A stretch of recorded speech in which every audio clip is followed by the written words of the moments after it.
मेरा नाम अनिका था, लेकिन अब अमृता है।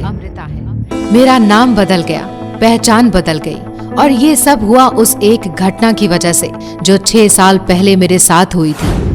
अनिका एक मोटी और बदसूरत लड़की थी जिसे 6 साल पहले मजबूरी में ये शहर छोड़कर जाना पड़ा था, लेकिन अब वो वापस आई है एक सुपर फिट, सुंदर और देश की जानी मानी डॉक्टर अमृता बनकर। जानना चाहेंगे मेरी ये कहानी? तो सुनिए। 6 साल पहले मेरी शादी शहर के सबसे रईस परिवार में हुई थी, लेकिन अगले ही दिन मेरी दुनिया पूरी तरह से बदल गई। मेरी प्रेगनेंसी रिपोर्ट पॉजिटिव आई। मेरा पति मेरे शरीर और चेहरे की वजह से मुझसे नफरत करता था और उसने कभी मुझे छुआ तक नहीं था। फिर भी मैं प्रेग्नेंट थी, वो भी 4 महीने की। मुझे सबसे बड़ा सदमा तब लगा जब मेरे पापा ने भी मेरी बातों पर यकीन नहीं किया। मेरी पढ़ाई छुड़वा दी, मुझे कैद में रखा गया, कहीं आने जाने की आजादी छीन ली गई। वही मेरे पति ने मुझे बहुत बेइज्जत किया, मेरे बच्चे को नाजायज कहा।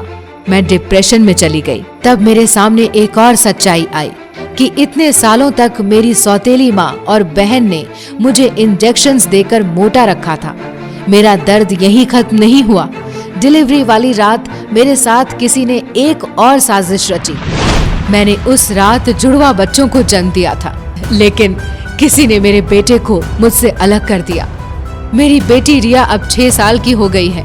वो मुझसे अक्सर अपने पापा का नाम और छोटे भाई के बारे में पूछती है, पर मैं इसका क्या जवाब दूं?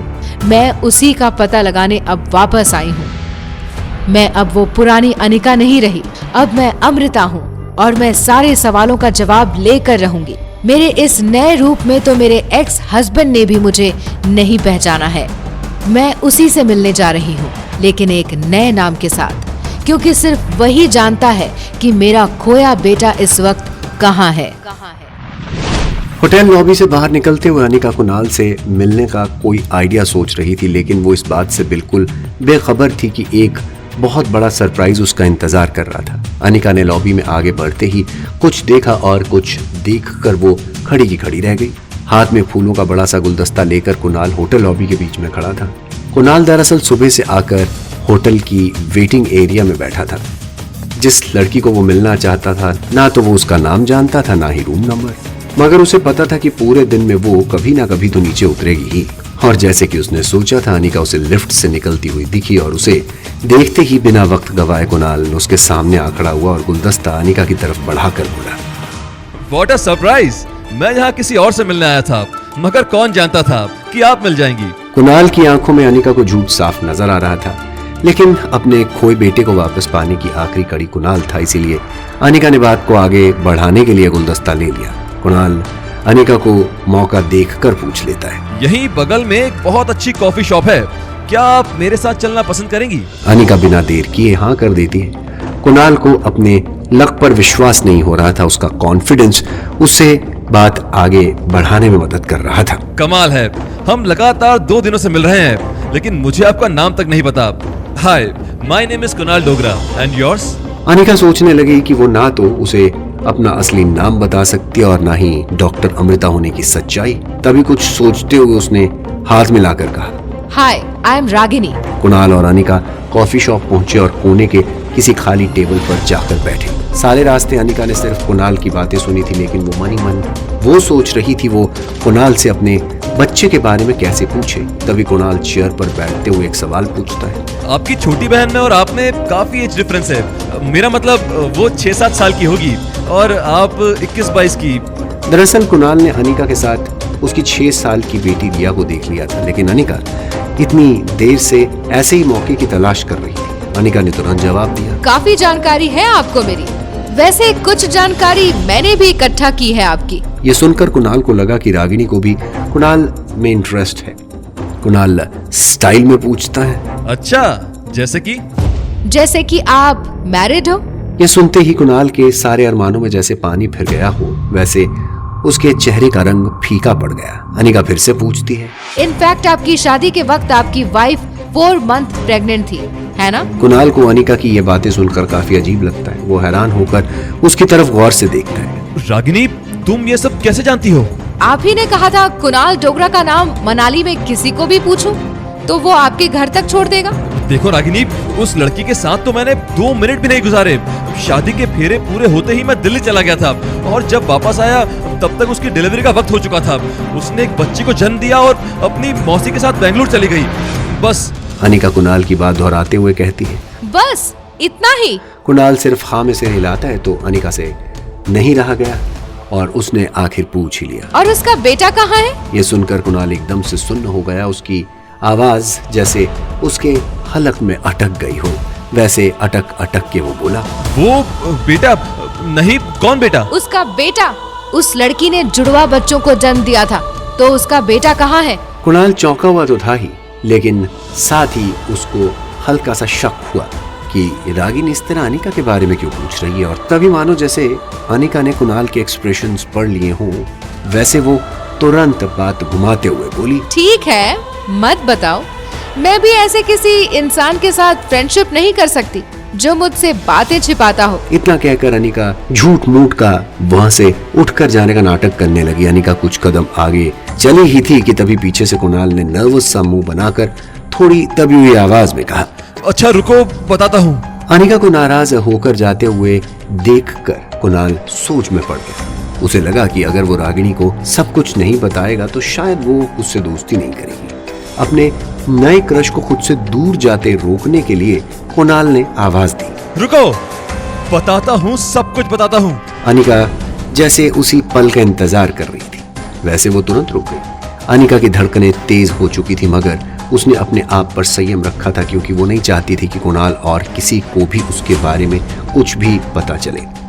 पिछले 6 सालों से अनिका को बस इसी पल का इंतजार था कि कहीं से उसके बेटे की कोई खबर मिले। तुरंत अनिका ने अपने पर्स से सनग्लासेस निकाले और तुरंत पहन लिए।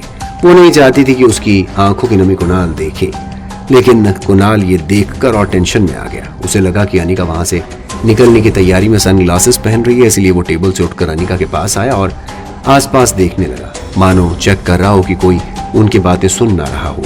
और फिर उसने धीरे से अनिका से कहा, देखो रागिनी, मैं सचमुच नहीं जानता कि उस बच्चे का क्या हुआ। दरअसल वो अनिका के पापा गौतम ने ही उसे किडनैप किया था। बस वही जानता है कि वो बच्चा इस वक्त कहाँ है। ये सुनकर अनिका पूरी तरह से टूट चुकी थी। उसे शक तो था कि उसके पापा उसके बेटे की किडनैपिंग के पीछे थे, मगर आज कुणाल के मुंह से ये सुनकर उसे यकीन भी हो गया। वो समझ नहीं पा रही थी कि उसके पापा ने आखिर ऐसा क्यों किया। कुणाल जो अब तक अनिका के पीछे खड़ा हुआ था, उसने अनिका के कंधे पर हाथ रखा और फिर धीरे से वो उसके सामने आया। अनिका जो शॉक में थी, वो कुणाल को सामने देखकर बिना कुछ बोले बस यहाँ वहां देखने लगी। अनिका की इस नर्वसनेस को देखकर कुणाल ने पूछा, क्या हुआ रागिनी, तुम इतने नर्वस क्यों हो? वैसे प्लीज अब बुरा मत मानना, लेकिन तुम्हें इन सब बातों से क्या लेना देना? अनिका अब भी शॉक में खड़ी थी, लेकिन कुणाल का शक बढ़ ना जाए इसीलिए अनिका ने किसी तरह बात बनाकर कहा, मैं जल्दी से नए दोस्त नहीं बनाती। उनके बारे में जब तक पूरी इन्फॉर्मेशन ना हो, मैं दोस्ती नहीं करती। अब तो सब कुछ जान लिया मेरे बारे में, अब तो दोस्ती का हाथ आगे बढ़ा दो।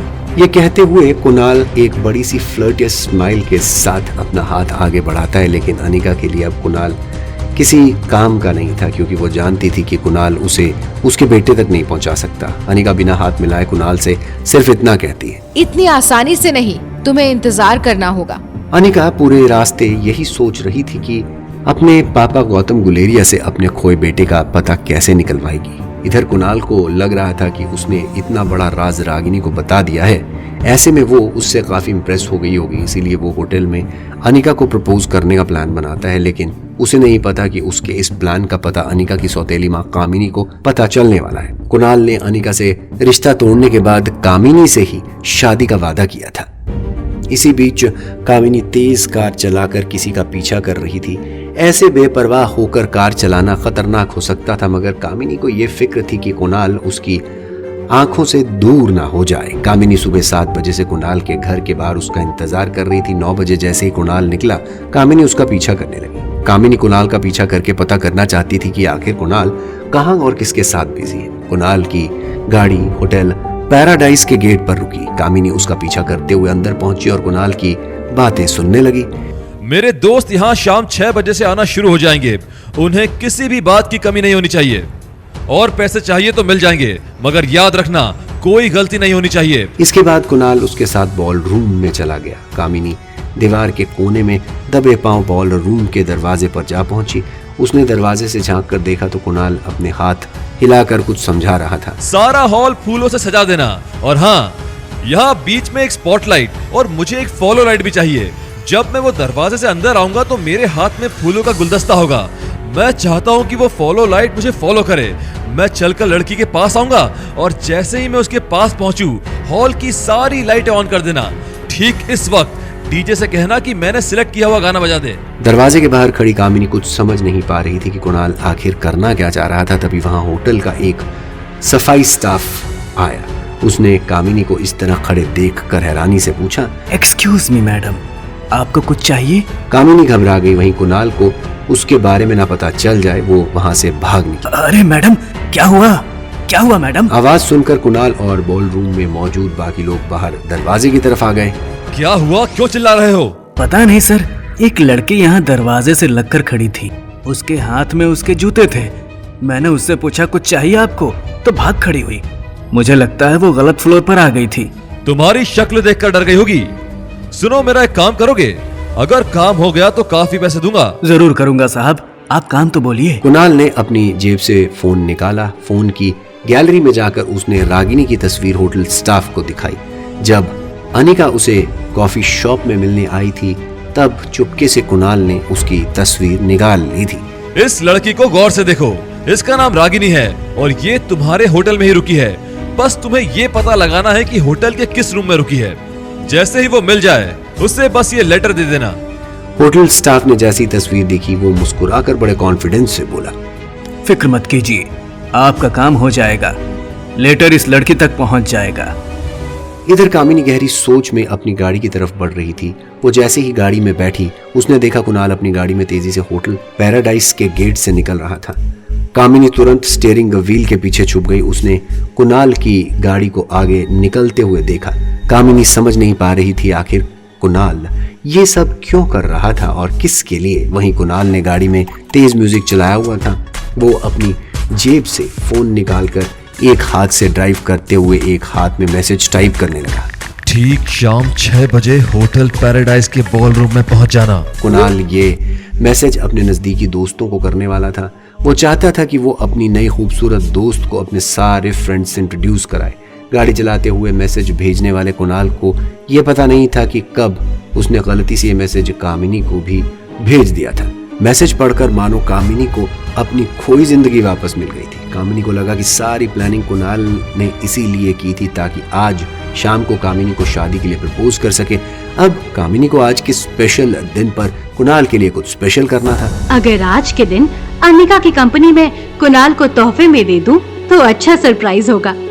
कामिनी ने तुरंत अनिका को फोन लगाया। अनिका ने जैसे ही फोन उठाया कामिनी ने उसे एक ऑफर दे दी। सुनो अनिका, मुझे वो फार्मा कंपनी आज ही चाहिए। कीमत जो तुम चाहो। तुम्हारी सोच और औकात से कहीं ज्यादा कीमत देने को तैयार हूँ मैं जितना कमा लेती हूँ उतने में मैं और मेरी बच्ची खुश हैं। इससे ज्यादा ना कोई और ख्वाहिश है ना ही जरूरत। मैं जानती हूँ तुम ये क्यों कर रही हो। तुम्हें लगता है कंपनी ना मिलने पर कुणाल मुझसे शादी नहीं करेगा। तो ठीक है, आज शाम 6 बजे होटल पैराडाइज की बॉल रूम में आ जाना। मैंने कहा ना मैं नहीं आऊंगी। तो फिर ठीक है, मैं भी तुम्हें तुम्हारे बेटे का पता कभी नहीं बताऊंगी।